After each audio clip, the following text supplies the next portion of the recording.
No one does. Drop the knife. I don't got a taser. Give me Drop the knife. Drop the knife! Drop the knife!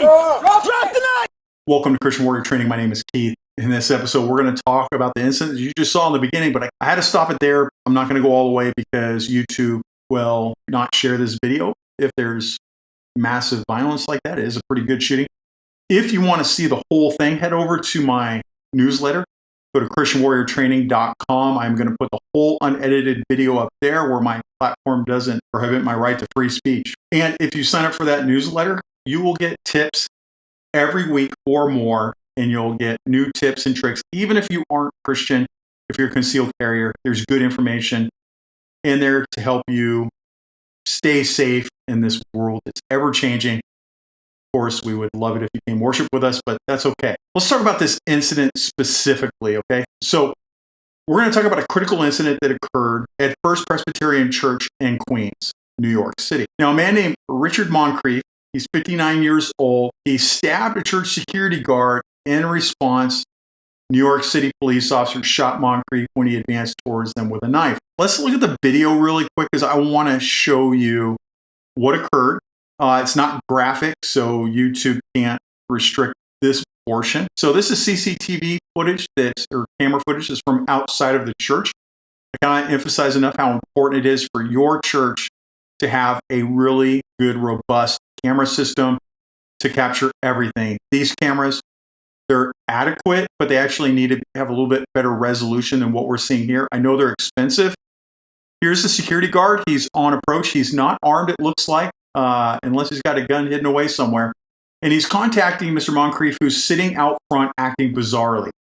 Now, as he makes his approach, he charges at him with this knife, and then he stabs him multiple times, which you don't see here, but he gets stabbed multiple times in the torso. Mr. Moncrief comes back to the steps of the church, and he just sits there, and he waits until the police respond. Now, look, going back to this incident, he was acting bizarrely sitting in front of the church, and that is why the people of the church called. Now, we're going to look at the police response here in a second. The police officers, as they respond, you're going to see a little bit of delay before the microphone turns on. That's because right when they see it, they turn their microphone on. It goes back 60 seconds, so there's no audio during that point because even we deserve a little bit of privacy because we're discussing things about our home life and what have you. As they respond, they jump out of the car, and there's a shooting right away. We're not going to show the full thing. If you want to see the full shooting, go over to christianwarriortraining.com where you'll watch the unedited version of everything. Okay, so here you can see the passenger body cam footage. What these officers are doing while they're en route, they're driving red lights and siren. It looks like he's got his hand on the siren panel right there, and they're blowing through some red lights. They are communicating about how they're going to handle this tactically. He's pointing where the other person is going. Just like if you're at church, use that opportunity where you're on approach to the bad man, that you start communicating with each other, just like these officers are, and you're developing a tactical plan. These officers did a wonderful job. You'll see as they roll up, you can see his partner is encouraging him to move forward as quickly as possible. You're going to see when they come out, he's getting ready to bail out. They're coming up with their tactical plan, how they're going to deal with this man armed with a knife. And as they jump out and start dealing with him, you'll hear the audio turn on because that's when he turns it on. There's the church. Here comes the body cam video. Drop the knife. Now you got your audio. No. Drop the knife. Drop the knife. Drop it. Okay, so we blanked out the actual shooting because YouTube will restrict us if we don't. Okay, let's look at it from another angle because each angle has a different perspective. And we want to talk about how these officers handled it because even though they're police officers handling it, what if it's you and your partner at the church that are coming up to deal with this person, or you're a concealed carrier and you're with your friend and somebody charges you with a knife? There's some things that they do that's super important for us to talk about to make sure that you do just as good in a critical incident. So the officers, again, they're in the car, they're getting ready, they're rolling up, and they're coming up with a tactical plan. They are discussing how, basically what they're going to do is you're going to see the suspect, they're going to create, it's called contact cover. They're going to spread apart, and they're going to create a triangle. Suspects at the top of the triangle, the officers are at the base of the triangle. That way they're not in a crossfire. And then they can control, the suspect can't really run in any direction either way, they have it handled. and then they can both cover each other, which you're going to see they both shoot, and they both do a phenomenal job. But watch how they spread out. That's called contact cover, and we'll talk about that in a minute.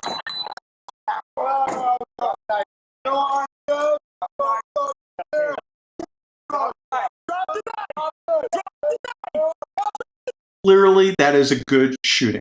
Okay, the officers are well within their rights. He's charging at them.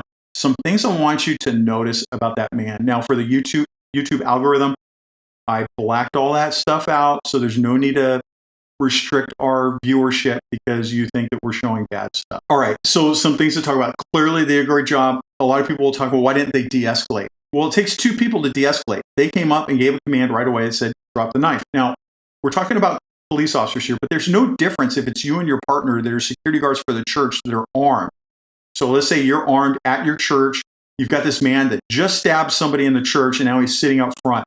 You got to protect your parishioners. Number one thing, lock the doors of the church so he can't come in the church. There could be a mass stabbing or some other bad thing that occurs there. By locking the church doors, he can't come in. He's going to have to work at it. Now, if it was me, he's just sitting there, I would stay far away from him and then prevent people from walking by on the street so they don't get stabbed.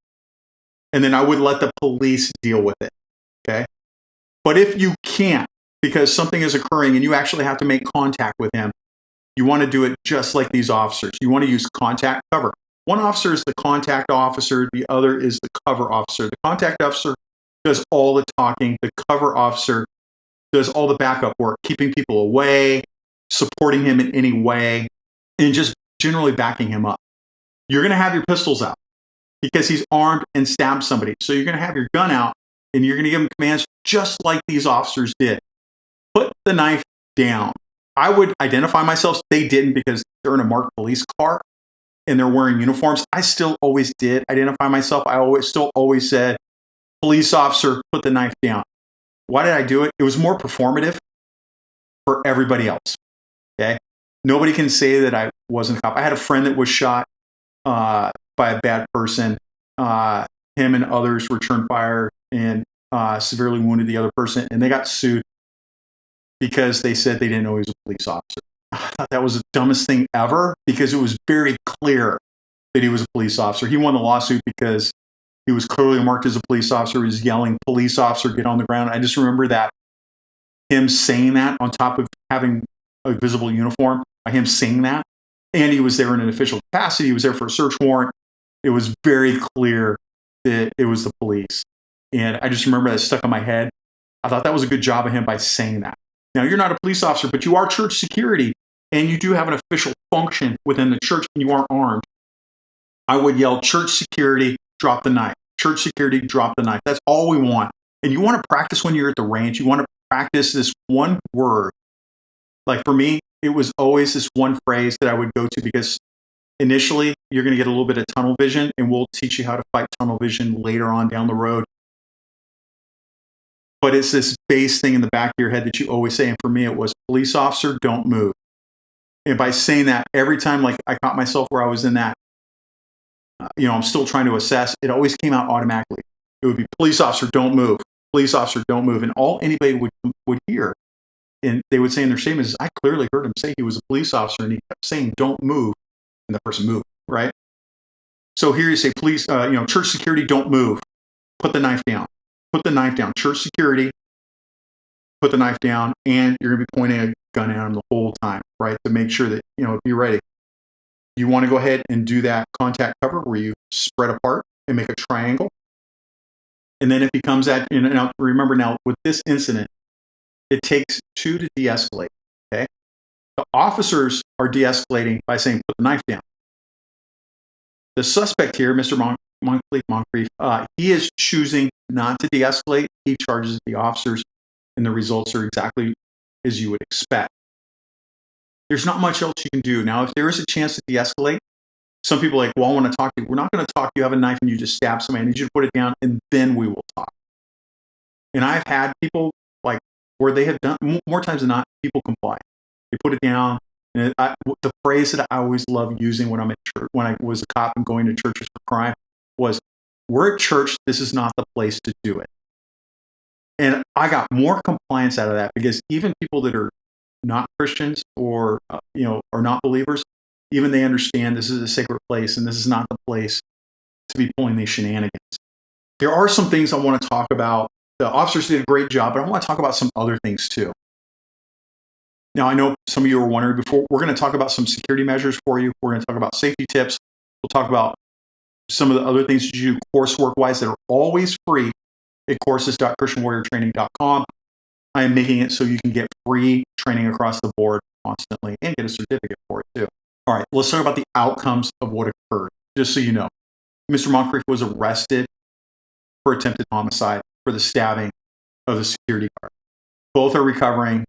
Both, I think, are going to be okay in the long run. So some things that you should do for you and your church.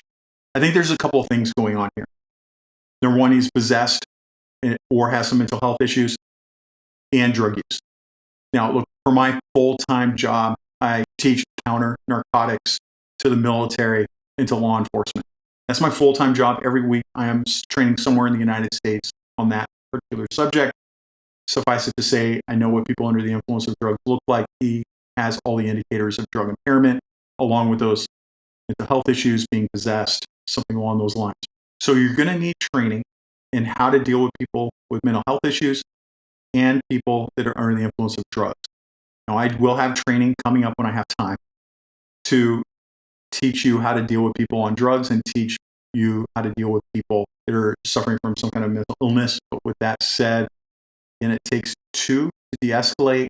He chose not to de-escalate. The officers did everything perfect. You want to make sure for your church that you have good cameras, better than what we saw there. Most churches are exactly like that. It's fuzzy. We need more clear details so we can pick out. You want to be able to pick out a face in the camera and be able to identify people just by facial features alone. It's really, that camera is good enough. It's not what you really want. You also want to make sure that you have all that training that we talked about earlier, and then you want to make sure that you lock those doors and that you have adequate locks to keep people out that are trying to force entry in case of something like that. You also have some legal and ethical considerations. Look, I could have shot a lot of people during my career. I did not shoot a lot of people during my career because I used good tactics. And just because you can shoot somebody doesn't mean you should. Now, clearly in this one, you're going to have to shoot them. It is what it is. This guy drove the train down the tracks and there's no turning. But with that said, you want to make sure that you have good use of force training so that you can make the proper decision if that time ever comes for you. You have to understand that the welcoming nature of our churches is going to bring people like this in, and we need to be able to deal with that. And part of that is just make sure that you understand everything that you're getting into. Now, I also like talking in every session about the Bible incidents that we're looking at just like this. Now, Lewis, he's a follower here, sent me a great email this morning that talked about Nehemiah chapter 4, verses 17 and 18. I've read this before. Lewis, thanks for pointing it out to me. It was a great section to talk about. We want to talk about Nehemiah chapter 4, verses 16 and 17. From that day on, half of my servants worked on construction and half had held to spears, shields, bows, and coats of mail. And the leaders stood behind the whole house of Judah, who were building on the wall. Those who carried burdens were loaded in such a way that each labored on the work with one hand and held his weapon with the other. See, when you look at this incident, this is what it reminds me of. You're going to do the Lord's work, but still be ready in case danger comes to your church. I love that section. Lewis, I had read that earlier in the year. Thanks for reminding me about it. It was nice to go back to. I think that was a great section. And I appreciate all you people that are reaching out to me because I love what you have to say. We want to make sure that we balance faith and security equally together. We're not going to close up our houses. We're not going to keep people away. We're going to keep them wide open like they always have. But just like Nehemiah, we're going to go ahead and be ready and still be ready in case something bad happens. Now, if you love this content, hit like, share, and subscribe. Leave a comment. The algorithm loves it. We want as many people as possible to see this. And as always, remember your ABCs. Always be caring.